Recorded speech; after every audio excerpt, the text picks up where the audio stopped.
शिवसेना उद्धव बाळासाहेब ठाकरे गटाच्या नेत्या सुषमा अंधारे यांना घ्यायला आलेलं हेलिकॉप्टर दुर्घटनाग्रस्त झालं आहे। सुषमा अंधारे काल महाडमध्ये सभेसाठी आल्या होत्या।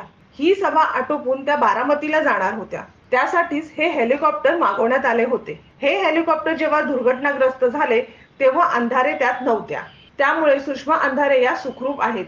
अपघातावेळी हेलिकॉप्टरमध्ये पायलट आणि असिस्टंट उपस्थित होते। सुदैवाने या अपघातात कोणीही जखमी झालेले नाही। या अपघातात हेलिकॉप्टरचे मोठे नुकसान झाले आहे। हेलिकॉप्टर दुर्घटनाग्रस्त का झालं त्याची माहिती अद्याप समोर आलेली नाही। साधारणतः 8:45 ते लँडिंग होतं आणि 9 वाजताचं टेक ऑफ होतं, परंतु 9:10 पर्यंत कुठलीही मूवमेंट नाही असं लक्षात आल्यानंतर मी त्या कोऑर्डिनेटरना फोन केला की अजून काहीच मूवमेंट नाही। त्यांनी सांगितलं की एक 10-15 मिनिटांमध्ये ते लँडिंग होत आहे। 9:20 ला आम्हाला ती मूवमेंट जाणवली। 9:20 ला मूवमेंट झाल्यानंतर आम्ही गाडीतनं खाली उतरलो।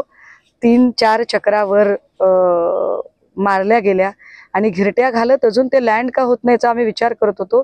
इतक्यात अचानक ते असं गोल गोल फिरत खाली आलं।